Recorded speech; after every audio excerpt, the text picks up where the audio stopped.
السلام عليكم ورحمة الله وبركاته.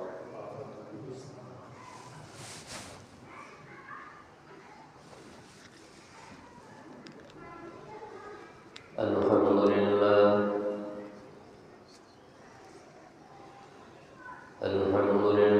نحمده ونستعينه ونستغفره ونؤمن به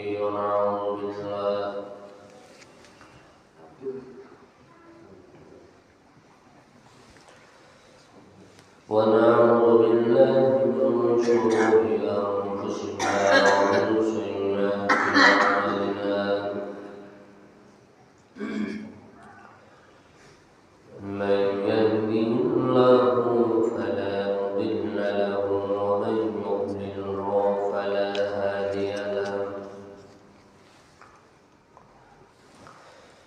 ونشهد أن لا إله إلا الله وحده لا شريك له والذي لا ضد له ولا ند له ولا نظير له ولا وزير له ولا مثل له ولا مثال له ولا مثيل له. ونشهد أن سيدنا وسندنا وحبيبنا وبشيرنا ونظيرنا وحبيب ربنا وطبيب قلوبنا ومنشوقنا ومحبوبنا ومقصودنا وولانا ومولانا محمدا عبد الله ورسوله الذي أرسله الله تعالى بالحق بشيرا ونذيرا وداعيا إلى الله بإذنه وسراجا منيرا. أما بعد فقد قال الله تبارك وتعالى في كلامه المجيد وفي فرقانه الحميد. فأعوذ بالله من الشيطان الرجيم. بسم الله الرحمن الرحيم. يا أيها الذين آمنوا قوا أنفسكم وأهليكم نارا. فعن أبي هريرة رضي الله تعالى عنه قال قال النبي عليه الصلاة والسلام تنكح المرأة لأربع: لمالها ولحسبها ولجمالها ولدينها فاظفر بذات الدين. سبحانك لا علم لنا إلا ما علمتنا إنك أنت العليم الحكيم. رب اشرح لي صدري ويسر لي أمري واحلل عقدة من لساني يفقهوا قولي. إن الله وملائكته يصلون على النبي يا أيها الذين آمنوا صلوا عليه وسلموا تسليما.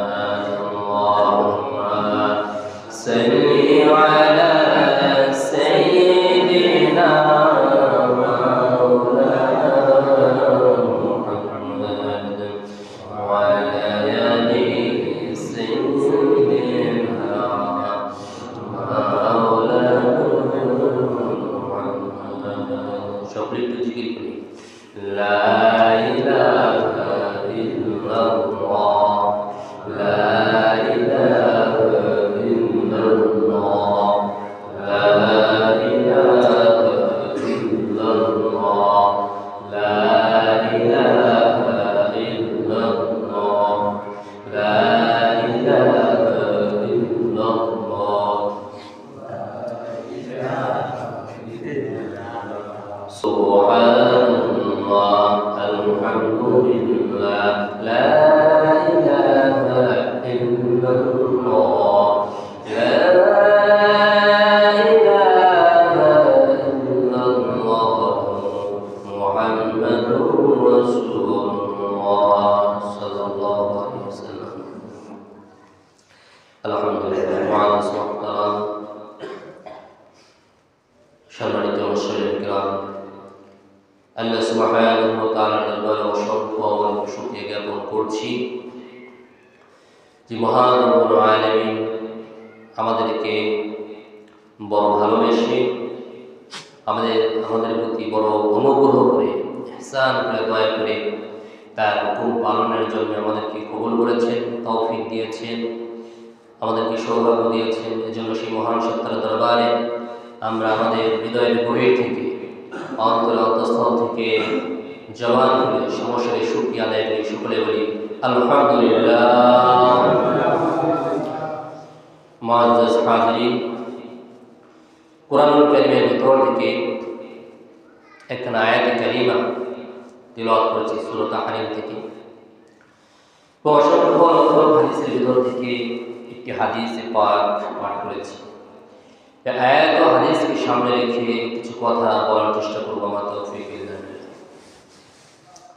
আল্লাহ তাআলা সূরা তাহরীমের ভিতরে ঘোষণা করেছেন ইয়া আইয়ুহাল্লাযীনা আমানু কু আনফুসাকুম ওয়া আহলিকুম নারা আল্লাহ রব্বুল আলামিন বড় মায়া দিয়ে দয়া দিয়ে তার বান্দাদেরকে ডাক দিয়েছেন ও ইমানদারগণ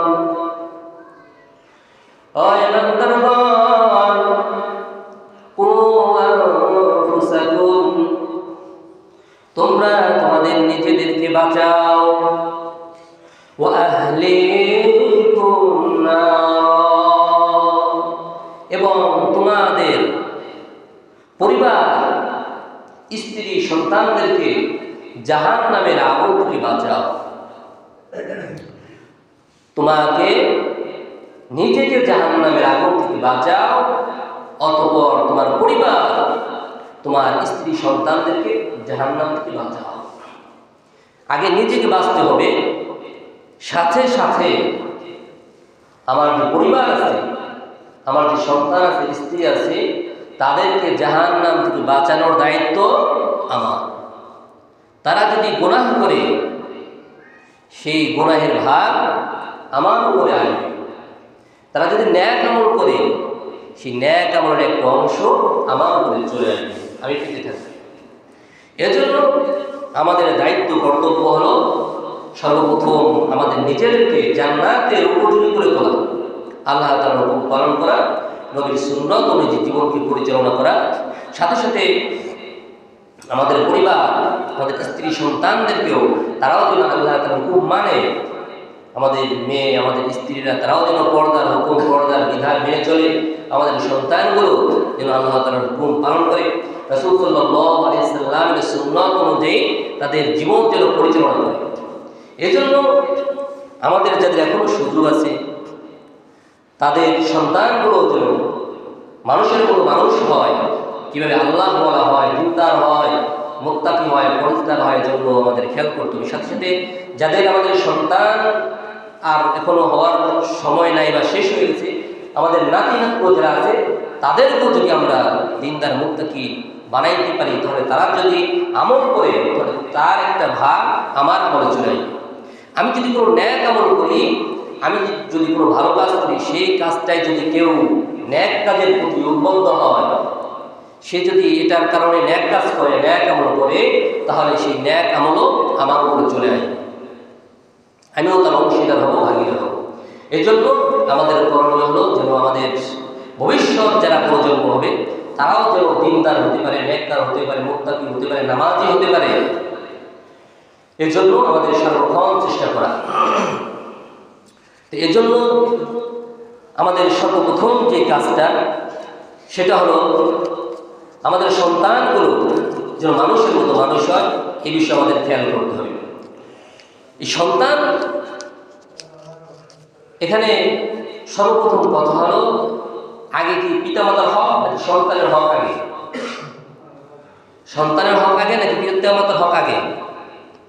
বলেন। সন্তানের হক আগে।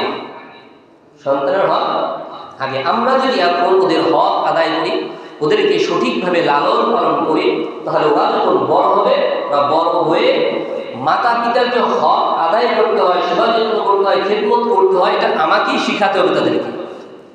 আমি যদি তাদেরকে শিখাই তাহলে তারা শিখবে, তারাও বড় হয়ে আমাদের হক আদায় করবে, আমাদের সেবা যত্ন করবে, খেদমত করবে। আমি যদি এখন না শিখাই সন্তানদেরকে, ভবিষ্যৎ প্রজন্মকে যদি না শিখাই তাহলে তো তারা শিখবে না, মাতা পিতার খেদমত করবে না। এই জন্য আমাদেরকে শিখাতে হবে। তো দুনিয়ার ভিতরে যত নেয়ামত আছে মাতা পিতার জন্য সব থেকে বড় নেয়ামত হলো সন্তান। সব থেকে বড় নেয়ামত কি? সন্তান। এজন্য আল্লাহ রব্বুল আলামিন কোরআনুল কারীমের ভিতরে ঘোষণা করেছেন, ইয়াখলুকু মা ইয়াশাউ ইয়াহাবু লিমান ইয়াশাউ ইনাসা ওয়া ইয়াহাবু লিমান ইয়াশাউ যুকুর আও ইউযাওwijuhum যুকরানান ওয়া ইনাসা ওয়া ইয়াজআলু মান ইয়াশাউ আকিমা।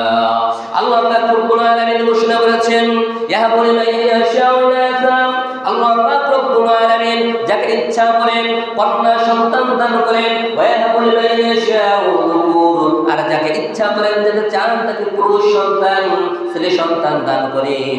আও ইউযাওwijuhum যুকরানান ওয়া ইনাসা, আর যাকে চান তাকে ছেলে মেয়ে উভয়টা দান করেন, আর যাকে ইচ্ছা তাকে ছেলেও দেন না, কন্যা সন্তানও দেন না। হুকুম কার?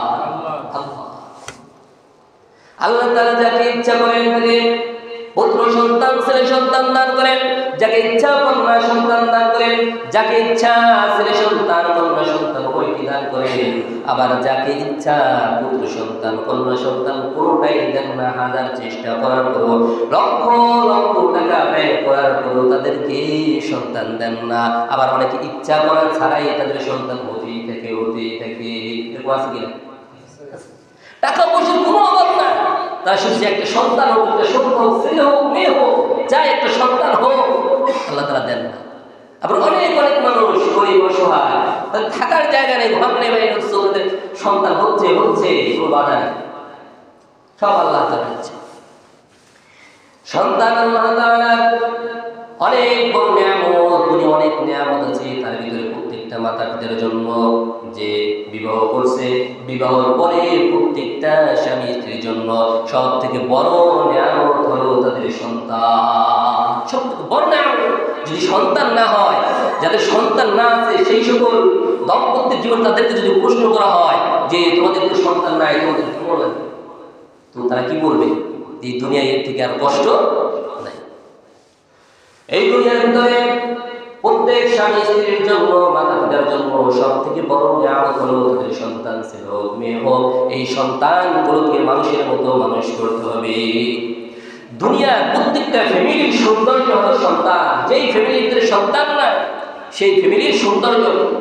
আল্লাহ তাআলা সূরা কাহফের ভিতরে ঘোষণা করেছেন, আল মালু ওয়াল বানুনা যিনাতুল হায়াতিদ দুনিয়া। দুনিয়ার ভিতরে সবথেকে সৌন্দর্য, প্রত্যেকটা ফ্যামিলির ভিতরে, প্রত্যেকটা সংসারের ভিতরে, প্রত্যেকটা পরিবারের ভিতরে সবথেকে সৌন্দর্য বিষয় হলো সন্তান। যেই ঘরে, যেই ফ্যামিলিতে, যেই পরিবারের সন্তান আছে, সেই সংসারটা, সেই ফ্যামিলিটা অনেক সুন্দর আর অনেক সুন্দর এবং পরিপাটিয়া।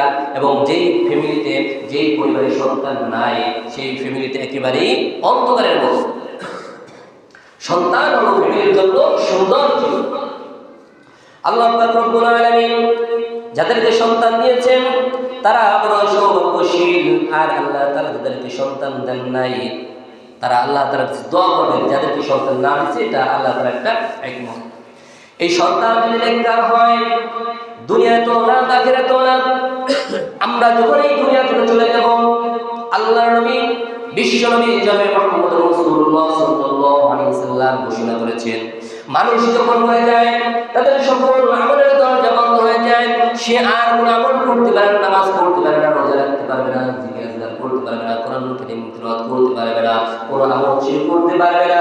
কিন্তু সে চিন্তা, ওই ব্যক্তির তিনটা নেক আমল আছে, যেই আমলগুলো তার মৃত্যুর পরেও ওই আমলগুলো যদি সে জীবিত অবস্থায় করে যায়, দুনিয়ায় থাকতে জীবিত অবস্থায় করে যায়, ও সওয়াব আল্লাহ পাক রব্বুল আলামিন তার আখিরাতে কবরে পৌঁছে দেন। জয় সুবহানাল্লাহ। ইযা মাতাল ইনসানু ইনকাতা আমালুহু আনহু সালাসা, প্রত্যেকটা মানুষ যখন মরে যায় তার সকল আমলের দরজা বন্ধ হয়ে যায়, শুধুমাত্র তিনটি আমল চালু থাকে। তার ভিতরে একটা হলো সাদাকাতুন জারিয়াতুন, তার ভিতরে এক নম্বর হলো সাদকায়ে জারিয়াতুন। যদি মসজিদ মাদ্রাসা রাস্তা কালভার্ট করে যায়, এই মসজিদ মাদ্রাসা যতদিন পর্যন্ত থাকবে, এখানে মানুষ ইবাদত করবে, নামাজ পড়বে, কোরআন কারীম তেলাওয়াত করবে, এর সওয়াব ওই নির্মাতা ব্যক্তি কবরে বসে পেতে থাকবে। আর দুই নম্বর হলো এমন ইলম, সে যদি কাউকে আলেম বানিয়ে যায়, সে যদি কোনো ইসলামিক বই লিখে যায়, এই বই পড়ে যত মানুষ অর্জন করবে অথবা কাউকে আলেম বানিয়ে যায়, তাহলে ওই ব্যক্তি যতদিন পর্যন্ত এই দুনিয়ায় থাকবে, ওই ব্যক্তির নেক আমলের একটা সওয়াব ওই ব্যক্তির আমলনামায় পৌঁছে যাবে। জোরে সুবহানাল্লাহ। আর তিন নম্বর সাদকায়ে জারিয়া হলো ওয়ালাদুন সালিহুন ইয়াদউ লাহু। আর আমরা দুনিয়াতে যদি কোনো নেককার সন্তান রেখে যাই, যেই সন্তান মাতা-পিতার জন্য, দাদা-দাদির জন্য, নানা-নানির জন্য, ফ্যামিলির জন্য, পরিবারের জন্য দোয়া করবে, এই দোয়ার সওয়াবটা আল্লাহ পাক রব্বুল আলামিন ওই কবরবাসীর আমলনামায় পৌঁছে দেন। জোরে সুবহানাল্লাহ। মানুষ যখন মরে যায় তাদের সকল আমলের দরজা বন্ধ হয়ে যায়।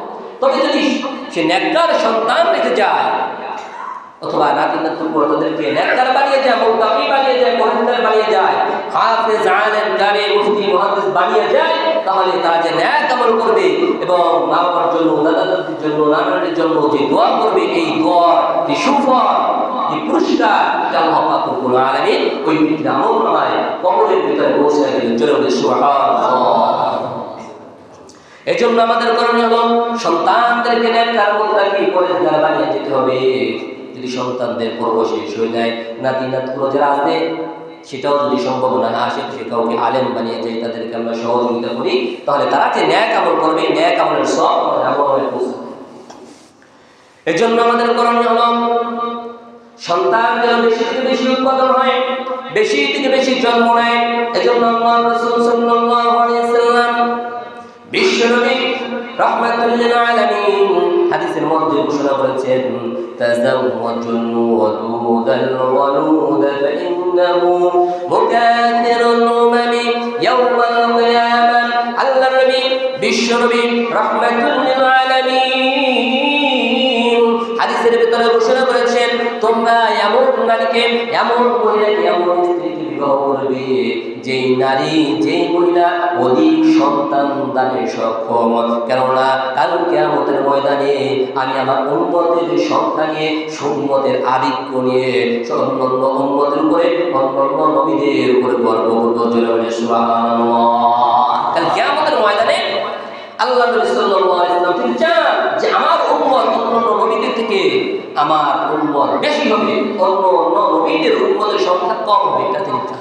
এজন্য আল্লাহ নবী উৎসাহ দিয়েছেন, ও আমার উম্মত, আমার সাহাবীরা, তোমরা এমন নারীকে বিবাহ করবে যেই নারীর গর্ভে অধিক সন্তান হয়, বেশি সন্তান হয়। বেশি সন্তান যদি হয় তাহলে কি লাভ হবে? দুনিয়ার ভিতরে মুসলমানদের শক্তি বেড়ে যাবে, মুসলমান বেড়ে যাবে, আর কাফেরদের শক্তি কমে যাবে, তার জনসংখ্যা কমে যাবে। এই জন্য আজকে কাফের মুশরিক তারা বসে বসে কল্পনা করছে, তারা ষড়যন্ত্র করছে কিভাবে মুসলমানদের সন্তান কমানো যায়, মুসলমানদেরকে কিভাবে ধ্বংস করা যায়। চতুর্দিকে শুধু মুসলমানদের জয় জয়কার, জয় জয়কার। তারা গোপন ষড়যন্ত্র করে যে কিভাবে মুসলমানদের সন্তানগুলোকে ধ্বংস করা যায়, এটা তারা চেষ্টা করতেছে, বিভিন্নভাবে ষড়যন্ত্র করতেছে তারা। আর আল্লাহ রাসূল সাল্লাল্লাহু আলাইহি ওয়াসাল্লাম বলে দিয়েছেন যে তোমরা অধিক পরিমাণে সন্তান জন্ম দাও, কারণ কাল কিয়ামতের ময়দানে আমি আমার উম্মতের আধিক্য নিয়ে এবং তাদের সংখ্যা নিয়ে আমি আল্লাহ তাআলার কাছে গর্ব করব। এজন্য আমাদের করণীয় হলো যেই ফ্যামিলিতে সন্তান বেশি হয় এমন ফ্যামিলি থেকে মেয়ে নির্বাচন করা, এমন স্ত্রীকে বিবাহ করা, এমন নারীকে বিবাহ করা, যেই নারীর অধিক পরিমাণ সন্তান হয় এমন নারীকে বিবাহ করার আদেশ কে করেছেন? আল্লাহ নবী সাল্লাল্লাহু আলাইহি ওয়াসাল্লাম উৎসাহ দিয়েছেন। আর যে সন্তান যদি অধিক হয় তাহলে আমাদের লাভ, দুনিয়ার বিভিন্ন লাইনে আমাদের লাভ আছে, উপার্জনের ক্ষেত্রে লাভ আছে। এরপর আমরা তো এই দুনিয়ায় কেউ থাকতে পারবো না, কেউ থাকতে পারবো? সবাই বৃদ্ধ হয়ে যাবো, বয়স হয়ে যাবো, শেষ বয়সে সন্তানের অধিক প্রয়োজন। সন্তান যদি একটা হয়, দুইটা হয়, স্লোগান একটা হলে ভালো হয়, দুইটার বেশি নয়। সন্তান যদি দুইটা হয়, একটা ছেলে একটা মেয়ে, যে কোনো কারণে একটা মরে যেতে পারে, পারে কিনা? যে কোনো কারণে আল্লাহ নিয়ে যেতে পারে, তখন কি হবে? অনেক মুসিবত হয়ে যাবে, শেষ বয়স বড় মুসিবত হয়ে যাবে। যদি সন্তান বেশি হয়, দুইটা যদি মারাও যায় তাহলেও আরো তো বেঁচে থাকবে। তারা যখন আমরা বড় হয়ে যাবো, বয়স করবে, তারা আমাদের সেবা যত্ন করবে। এখন তো শক্তি আছে, কিন্তু একটা সময় আমাদের দেখার কেউ থাকবে না, আমাদের চলার অনেক কষ্ট হয়ে যাবে। তখন আমাদের যদি সন্তান থাকে, সন্তান বেশি থাকে, তাহলে 3-4টা থাকলে 5-7টা থাকলে ভাগ ভাগ করে সেবা যত্ন করলো, তাও কষ্ট হবে না। একটা দুটো থাকলে তো মা বাবার খেদমত করতে করতে কষ্ট হয়ে যায়। এই জন্য আমাদের করণীয় হলো সন্তান অধিক পরিমাণে যেন জন্ম হয়, এই জন্য আমাদের চেষ্টা করা। আল্লাহ নবী সাল্লাল্লাহু আলাইহি ওয়াসাল্লাম হাদিসের মধ্যে ঘোষণা করেছেন প্রত্যেকটা সন্তানের হক হলো, আমাদের সন্তানের প্রথম হক হলো যে তার জন্য, আমাদের সন্তানের জন্য প্রথম হক হলো একজন নেককার স্ত্রী, একজন নেককার মা আমাদের সন্তানের জন্য নির্বাচন করা। আমার সন্তানের জন্য সন্তানের প্রথম হক হলো নেককার একজন মা নির্বাচন করা। আল্লাহ নবী সাল্লাল্লাহু আলাইহি ওয়াসাল্লাম হাদিসের ভিতরে ঘোষণা করেছেন তোমরা যখন বিবাহ করবে যখন কোনো মহিলাকে, যখন কোনো মেয়েকে তোমরা বিবাহ করবে, এই মেয়ের 4টি বৈশিষ্ট্যর প্রতি তোমরা লক্ষ্য রাখবে। লিমালিহা, তার সম্পদ আছে কিনা, টাকা পয়সা আছে কিনা, এটা তোমরা লক্ষ্য রাখবে। 2 নাম্বার লিহাসাবিহা, তার বংশ ভালো কিনা, এটা তোমরা দেখবে, সে ভালো বংশের মেয়ে কিনা। লিজামালিহা, এই মেয়েটা সুন্দর কিনা, তার রূপ সৌন্দর্য আছে কিনা তোমরা দেখবে। ওয়ালিদিনিহা, সেই মেয়েটি পর্দাশীল কিনা, নামাজি কিনা, দিনদার কিনা, এটা তোমরা লক্ষ্য রাখবে। ফাকুফু বিযালিকাদ্দীন, আর এই 4টি বৈশিষ্ট্যের ভিতরে সব থেকে বেশি গুরুত্ব দিবে সেই মেয়েটা পরেজগার কিনা, নামাজি কিনা, মুত্তাকি কিনা, পরেজগার কিনা, সে পর্দা করে কিনা, এই বিষয়টার প্রতি তোমরা বেশি লক্ষ্য করবে। সে যদি দিনদার হয়ে যায়, বাকি 3টা যদি কম হয়, সম্পদ কম থাকে সমস্যা নাই, শুধু একটু কম থাকে কোনো সমস্যা নাই, সে যদি দিনদার হয় তাহলে এই মেয়েটার ক্ষেত্রে তোমরা প্রাধান্য দাও, তাকেই তোমরা বিবাহ করো। একজন স্বামীর জন্য এই দুনিয়ার ভিতরে সব থেকে বড় নিয়ামত হলো একজন নেককার স্ত্রী। আল্লাহর নবী বিশ্ব নবী জনাব মুহাম্মদ রাসূলুল্লাহ সাল্লাল্লাহু আলাইহি ওয়াসাল্লাম ঘোষণা করেছেন আদ-দুনিয়া মাতা আও খায়রুল মাতা'আদ দুনিয়া নামাতুস সালিহা, দুনিয়া অসংখ্য হাজার হাজার নিয়ামত আছে, আর একজন স্বামীর জন্য সব থেকে বড় নিয়ামত হলো যেন তার স্ত্রী নেককার হয়। একজন নেককার মুত্তাকি স্ত্রী হলো তার জন্য এই দুনিয়ায় সব থেকে বড় নিয়ামত। সুবহানাল্লাহ। স্ত্রী যদি নেককার হয়, স্ত্রী যদি ভালো হয়, স্ত্রী যদি নামাজি হয়, স্ত্রী যদি পরেজগার হয়, তাহলে স্বামীর জন্য এই দুনিয়া জান্নাত হয়ে যাবে।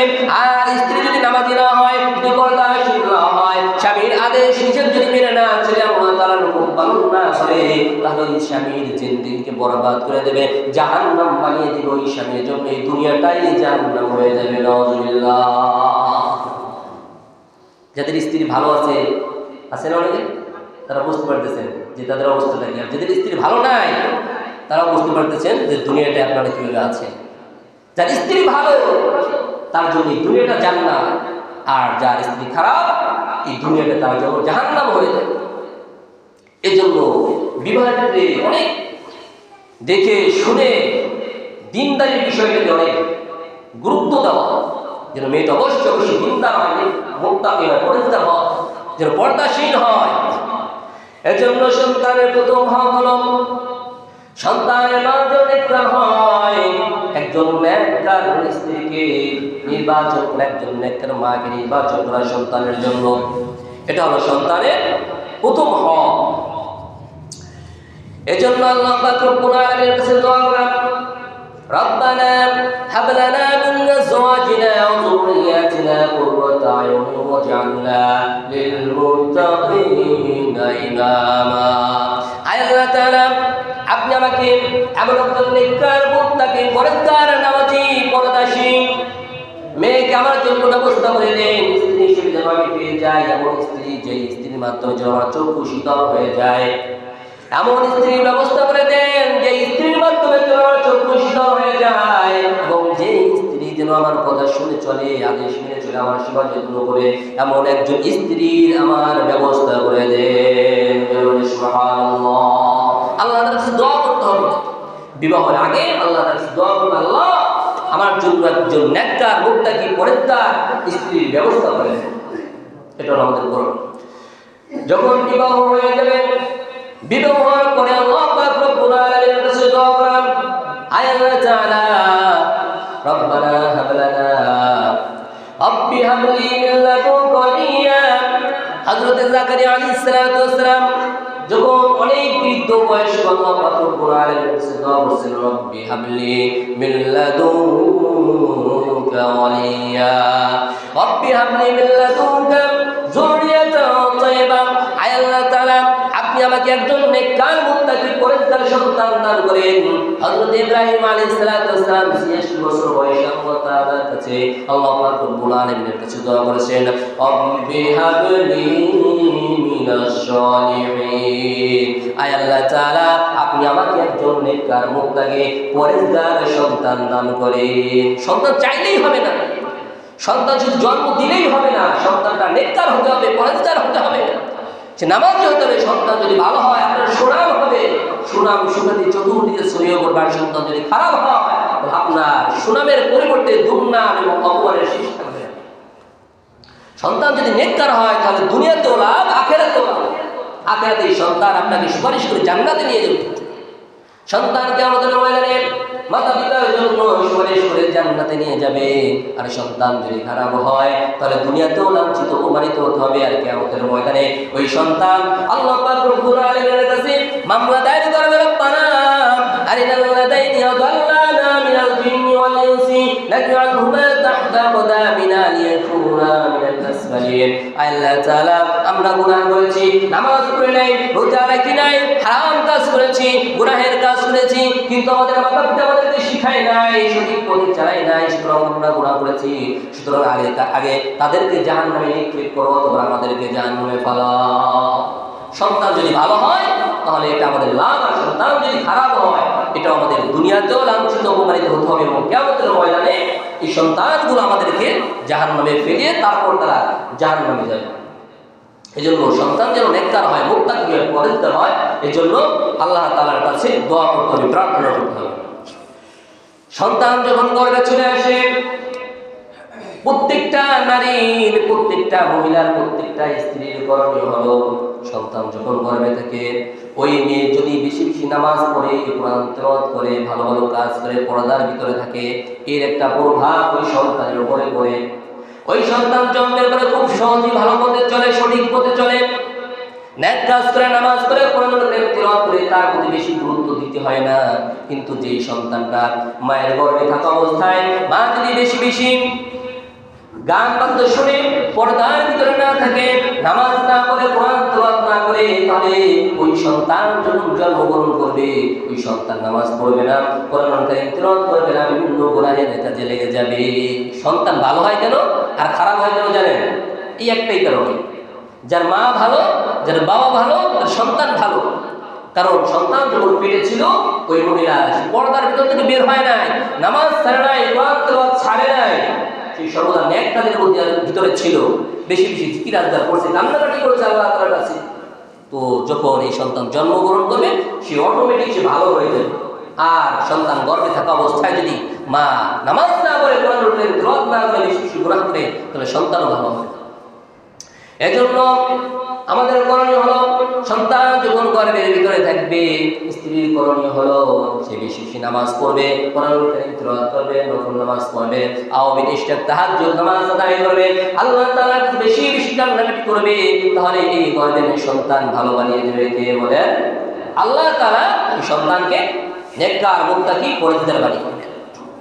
সন্তান যখন দুনিয়াতে চলে আসবে, দুনিয়াতে আসার সময় হয়, তখন দুনিয়ার ভিতরে আমাদের শুরু সিজার শুরু হয়েছে। কি শুরু হয়েছে? সিজার। সন্তান হলেই মেয়েদের পেট কেটে ফেলতে হবে। কি এক ভয়াবহ একটা ধারণা আছে। কেন কেন হাজার হাজার বছরতে সন্তান জন্মগ্রহণ করছে, সিজার তো শুরু হয়েছে মাত্র কিছু বছর, 10-15 বছর। এর আগে হাজার হাজার বছর গেছে। আগে তো একজন মহিলার 10টা 15টা, আপনাদের দাদা বা এর আগের যারা পুরুষ ছিল 10টা 15টা সন্তান হয়েছে, তাদের তো সিজার লাগে। তখন একটা হইলে ভালো হয়, 2টার বেশি নয়, তারপর 2টা, একটা হলে পেট থেকে বের করতে হবে। কেন?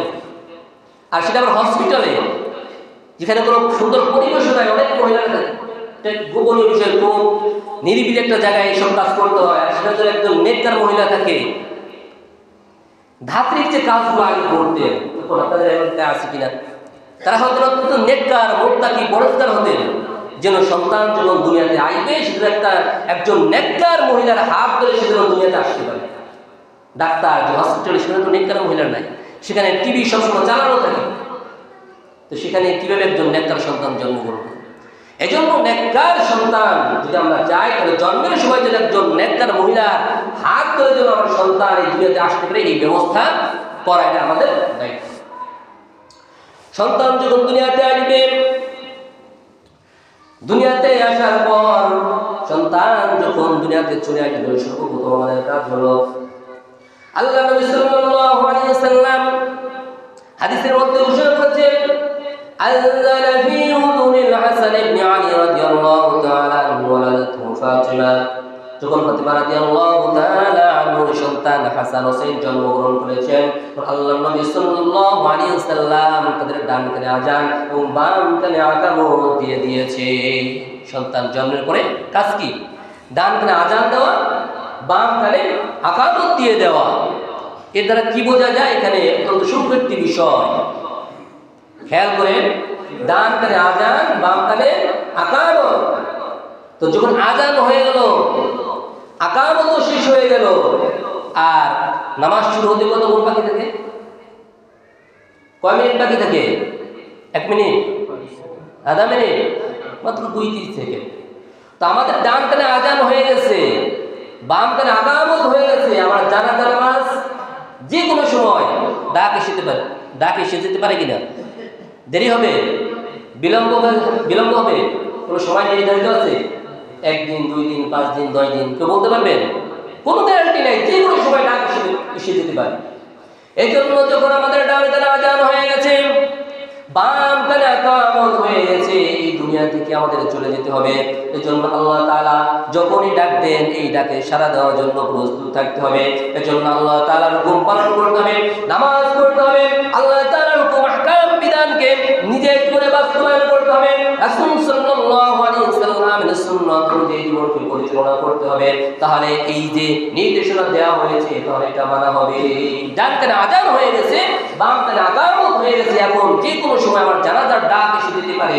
সুতরাং এই জানাজা নামাজের জন্য আমাদের প্রস্তুত থাকতে হবে। ডান কানে আযান এবং বাম কানে ইকামত দেওয়া, এটা আমাদের কাজ। এরপরে কাজ হলো তাহনিক করা। হযরত আব্দুল্লাহ ইবনে জুবাইর রাদিয়াল্লাহু তাআলা যখন জন্মগ্রহণ করলেন, আল্লাহ নবী সাল্লাল্লাহু আলাইহি ওয়াসাল্লামের কাছে নিয়ে আসা হলো। আল্লাহ নবী সাল্লাল্লাহু আলাইহি ওয়াসাল্লাম সাম্মাহু আব্দুল্লাহ, আল্লাহ নবী সাল্লাল্লাহু আলাইহি ওয়াসাল্লাম তার নাম রেখে দিলেন আব্দুল্লাহ। ওয়া হান্নাকাহু বিতামরাতি, রাসূল সাল্লাল্লাহু আলাইহি ওয়াসাল্লাম তাকে তাহনিক করালেন। তাহনিক অর্থাৎ সন্তান যখন জন্মগ্রহণ করে, এই জন্মের পরে কোনো একজন নেককার মুত্তাকি পরহেজগার বুজুর্গের কাছে নিয়ে যাওয়া, খেজুর নিয়ে যাওয়া। রাসূল সাল্লাল্লাহু আলাইহি ওয়াসাল্লাম খেজুরকে চিবিয়ে এই ছোট্ট শিশুর বাচ্চার মুখে ঠোঁটে লাগিয়ে দিয়েছেন, যেন সর্বপ্রথম এই বাচ্চার মুখের ভিতরে মিষ্টি যায় এবং আল্লাহ ওয়ালার মুখ থেকে চাবানো যেন একটু রস তার ভিতরে যায়। এটা বলা হয় তাহমিদ। যখন সর্বপ্রথম সন্তানের ভিতরে একজন বুজুর্গ আল্লাহ ওয়ালা ব্যক্তির মুখের মিষ্টি তার ভিতরে যাবে, এই বাচ্চাটা যেন ওইভাবে ওই বুজুর্গ ব্যক্তির মতো হয়, এই জন্য এই তাহমিদ করা হয়।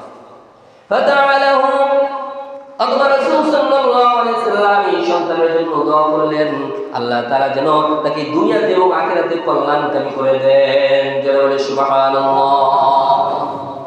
বিখ্যাত একজন বুজুর্গ আল্লাহর ওলি, তার কাছে যখন কোনো সন্তানকে নবজাতক শিশুকে নিয়ে যাওয়া হতো, তিনি এভাবে দোয়া করতেন, জাআলাল্লাহু আলাইকা মুবারাকান ওয়া আলা উম্মতি মুহাম্মাদিন সাল্লাল্লাহু আলাইহি ওয়াসাল্লাম।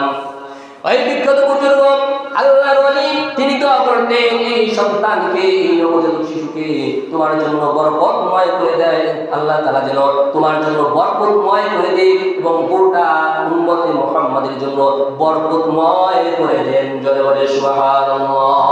এজন্য সন্তান যখনই জন্মগ্রহণ করবে, জন্মের পরে আজান দেওয়ার পরে কাছাকাছি যে সকল আল্লাহর ওলি বুজুর্গরা থাকেন তাদের কাছে তাহমিদ করার জন্য এবং দোয়া করানোর জন্য নিয়ে যাওয়া। যদি নিয়ে যাওয়া সম্ভব না হয়, বুজুর্গের বাসায় ডেকে যেন দোয়া করানো হয়, যেন এই সন্তান আমাদের জন্য এবং এই দুনিয়াবাসীর জন্য যেন কল্যাণময় হয়। আল্লাহ নবী সাল্লাল্লাহু আলাইহি সাল্লাম আব্দুল্লাহ ইবনে জুবাইর রাদিয়াল্লাহু তাআলা আনহু তাহমিদ করালেন, নাম রেখে দিলেন। এটা হলো আমাদের করণীয়। সন্তান যখন আস্তে আস্তে এভাবে বড় হবে, 2 বছর পর্যন্ত সন্তানকে দুধ পান করাতে হবে। ওয়াল ওয়ালিদাতু ইরদিউনা আওলাইনি হাওলাইনি কামিলাইনি লিমান আরাদা আন ইউতিম্মা রাদা। সন্তানকে 2 বছর পর্যন্ত মায়ের বুকের দুধ পান করাতে হবে। কয় বছর পর্যন্ত? 2 বছর পর্যন্ত। এখন মায়েরা সন্তানকে দুধ পান করায় না, কারণ দুধ পান করালে শরীরের ক্ষতি হবে, শরীর ভেঙে যাবে। অথচ সকল বিজ্ঞানীরা একমত যে ছোট শিশু বাচ্চার জন্য সব থেকে পুষ্টিকর খাবার হলো মায়ের বুকের দুধ। এবং এই দুধে যত বেশি ক্যান্সার হয় মহিলাদের, সেটা হলো হয় এই কারণে যে সন্তানকে দুধ পান করায় না। দুধ পান না করার কারণে বৃষ্টির ভিতরে দুধ জমাট বেঁধে যায়, জমাট বাঁধার পরে বৃষ্টি ক্যান্সার, যে কারণে আজকে মহিলাদের বিভিন্নভাবে তারা ক্ষতিগ্রস্ত হচ্ছে, তারা রোগে আক্রান্ত হচ্ছে। আরেকটা বড় ক্ষতি হলো যে আজকে মাতা পিতার সাথে সন্তানের সাথে সুসম্পর্ক হয় না, কারণ মায়েরা তার সন্তানকে দুধ পান করাতে চায় না, মহব্বত করে না, ভালোবাসে না। আজকে চতুর্দিকে দেখলে দেখা যায় যে সন্তানদের, মেয়েদের, তাদের সম্পর্ক অন্য মানুষের সাথে, তাদের বন্ধু বান্ধবীদের সাথে সম্পর্ক, কিন্তু মাতা পিতার সাথে সুসম্পর্ক নাই। কারণ ছোটবেলা থেকে মা বাবা সন্তানের এইভাবে সময় দেয়। এর জন্য আরেকটা গুরুত্বপূর্ণ বিষয় হলো সন্তানের সাথে সুসম্পর্ক তৈরি করা, সন্তানকে পর্যাপ্ত পরিমাণ সময় দেওয়া। আজকে চতুর্দিকে মোবাইলের সয়লাভ ঢুকে গেছে, সন্তানকে সময় দেয় না, মোবাইলের পিছনে সময় দেয়। আবার অন্যদিকে ছোট্ট বাচ্চারা, তাদের সামনে মোবাইল না চালানো হলে তারা খেতে চায় না। এটা ওরা মারাত্মক ধরনের ভয়ঙ্কর একটা জিনিস আমাদের ভিতরে ঢুকে গেছে। এটা আমাদের সতর্ক থাকতে হবে। আমরা যদি এখনো সতর্ক না হই, তাহলে আমাদের ভবিষ্যৎ প্রজন্ম, তাদের জন্য বড় অন্ধকার নেমে আসবে। এই জন্য আমাদের সতর্ক থাকতে হবে। আমাদের সন্তানগুলো যেন, আমাদের ভবিষ্যৎ প্রজন্ম যেন দিনদার হয়, মুত্তাকি হয়, পরেজগার হয়, এই বিষয়গুলো আমাদের লক্ষ্য রাখতে হবে। তার সুন্দর একটা নাম রাখলাম। যখন সপ্তম দিন হবে, 7 দিন হবে, 7 দিন হওয়ার পরে আল্লাহ নবী সাল্লাল্লাহু আলাইহি সাল্লাম ঘোষণা করেছেন, সপ্তম দিন যখন হবে তখন সন্তানের পক্ষ থেকে আকিকা করাতে হবে। যদি পুত্র সন্তান হয় তাহলে 2টি বকরি তার পক্ষ থেকে আকিকা করতে হবে, আর যদি কন্যা সন্তান হয় তার পক্ষ থেকে 1টি বকরি জবাই করতে হবে, আকিকা করতে হবে। সুন্দর একটা নাম রাখতে হবে, কারণ কাল কিয়ামতের ময়দানে আল্লাহ পাক রব্বুল আলামিন ইন্নাকুম তাতুউনা ইয়াওমাল কিয়ামাতি বিআসমাইকুম ওয়া আসমাই আবাইকুম ফাসাম্মু বিআহসানিকুম। কাল কিয়ামতের ময়দানে আল্লাহ পাক রব্বুল আলামিন তোমাদের নাম এবং তোমাদের পিতাদের নাম ধরে ধরে একজনকে ডাকা হবে। সুতরাং তোমরা তোমাদের সুন্দর সুন্দর নামগুলো বেছে বেছে রেখে দাও। সুন্দর নাম রাখতে হবে। আল্লাহ নবী সাল্লাল্লাহু আলাইহি ওয়াসাল্লাম ঘোষণা করেছেন তাসাম্মু বিআসমাইল আম্বিয়া। আল্লাহ নবী সাল্লাল্লাহু আলাইহি ওয়াসাল্লাম ঘোষণা করেছেন এই সুন্দর নাম হলো নবী এবং রাসূলদের নাম হলো এই দুনিয়ার যত নাম আছে এর ভিতর থেকে সবথেকে সুন্দর নাম হলো নবী এবং রাসূলদের নাম। জোরে বলে সুবহানাল্লাহ। আর এখন আমরা নাম রাখি কি নাম রাখি? আধুনিক নাম হতে হবে। কি নাম হতে হবে? আধুনিক নাম হতে হবে। অথচ আল্লাহ নবী সাল্লাল্লাহু আলাইহি ওয়াসাল্লাম সবথেকে সুন্দর নাম হলো নবীদের নাম। এই নামগুলো তোমরা রাখবে, নবী এবং রাসূলদের নামে নাম রাখা, এটা হলো আমাদের করণীয়। সন্তান যখন আস্তে আস্তে বড় হবে তাকে বিভিন্নভাবে তাকে পারিবারিকভাবে মায়ের দায়িত্ব, বাবার দায়িত্ব হলো তাকে দ্বীন শিক্ষা দেওয়া, ইসলামিক শিক্ষা দেওয়া, কোরআন হাদিসের শিক্ষা দেওয়া, কোরআন হাদিসের শিক্ষায় তাকে শিক্ষিত করা এবং তাকে দ্বীনের জন্য অক্ষ করে দেওয়া, সে যেন দ্বীন বোঝে, দ্বীনের লাইন যেন সে সহজভাবে চলতে পারে। হযরত মারইয়াম আলাইহিস সালাতু ওয়াস সালাম যখন গর্ভে ছিলেন তার মা দোয়া করলেন ইয়া ইন্নী নাযারতু মিন্নী ফাতাকাব্বাল মিন্নী। আয় আল্লাহ তাআলা, আমার পেটে যে সন্তান আছে এই সন্তান তোমার জন্য আমি ওয়াকফ করে দিলাম, তুমি এই সন্তানকে কবুল করে নাও। অতঃপর যখন হযরত মারইয়াম আলাইহিস সালাতু ওয়াস সালাম যখন জন্মগ্রহণ করলেন তখন তার মা মারইয়াম আলাইহিস সালাতু ওয়াস সালাম বাইতুল মুকাদ্দাসের খিদমতের জন্য তাকে ওয়াকফ করে দিলেন। বলে সুবহানাল্লাহ। জন্মের পূর্বেই তার জন্য তাকে বাইতুল মুকাদ্দাসের খিদমতের জন্য তাকে পেশ করে দিয়েছে। কেমন সন্তান? সন্তান জন্মের পূর্বেই নিয়ত করে রাখা, সে যদি তাকে ভালো বানানোর চেষ্টা করা, তাকে হাফেজ, আলেম, মুত্তাকি, নেককার, মুত্তাকি, পরহেজগার বানানোর চেষ্টা করা। আল্লাহ তাআলা হযরত ইব্রাহিম আলাইহিস সালামকে আদেশ করলেন, ও ইব্রাহিম, তুমি তোমার সন্তানকে আমার জন্য কুরবানি দিয়ে দাও। ইব্রাহিম আলাইহিস সালাম ইসমাঈলকে মিনার ময়দানে নিয়ে আল্লাহ তাআলার হুকুম বাস্তবায়নের জন্য কুরবানি দিয়ে দিলেন। জোরে বলে সুবহানাল্লাহ। আল্লাহ নবী সাল্লাল্লাহু আলাইহি সাল্লাম যখন মক্কা থেকে মদিনায় হিজরত করে গেলেন তখন মদিনার আনসার সাহাবীগণ পুরুষ মহিলারা রাসূল সাল্লাল্লাহু আলাইহি সাল্লামকে বিভিন্ন ধরনের উপঢৌকন হাদিয়া তারা দিয়েছিলেন। আনাস রাদিয়াল্লাহু তাআলা আনহার মা, তিনি ছিলেন অত্যন্ত গরীব, রাসূল সাল্লাল্লাহু আলাইহি সাল্লামকে দেওয়ার মতো কিছুই ছিল না।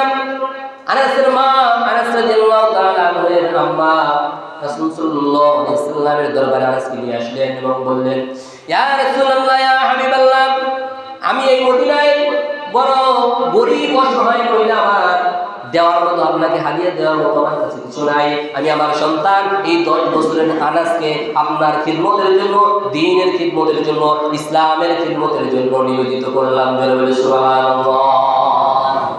নিজের সন্তানদেরকে দ্বীনের জন্য অর্পণ করে দিয়েছে। এই জন্য আমাদের করণীয় হলো আমাদের সন্তানগুলোকে দ্বীনের উপরে দিয়ে দেওয়া, তারা যেন বড় হয়ে হাফেজ, আলেম, মুত্তাকি, পরহেজগার হয়, এরকম ভালো নিয়ত রাখা। অনেক সময় দেখা যায় সন্তান গর্ভে বসে মারা যায় অথবা জন্মের পরে ছোটবেলায় মারা যায়, তো মারা গেলে অনেক পেরেশানি হয়ে যায়। এই যে সন্তানগুলো মারা যায় কাল কিয়ামতের ময়দানে এরাই আমাদেরকে সুপারিশ করে জান্নাতে নিয়ে যাবে। জোরে সুবহানাল্লাহ। যখন আমি নিয়ত করলাম যে আমার সন্তানটা যদি বড় হয় তাকে আমি আলেম বানাবো, কি নিয়ত করলাম? হাফেজ বানাবো, আলেম বানাবো, মুফতি বানাবো, কিন্তু ঘটনাক্রমে সন্তানটা মরে গেছে। কাল কিয়ামতের মধ্যে এই সন্তান যে নিয়ত করছে, যদি হাফেজ নিয়ত করেন তাহলে হাফেজ হয়ে উঠবে, যদি মাওলানা নিয়ত করেন তাহলে মাওলানা উঠবে, যদি মুফতি নিয়ত করেন তাহলে কাল কিয়ামতের মধ্যে সেই মুফতি হয়ে উঠবে। সুবহানাল্লাহ।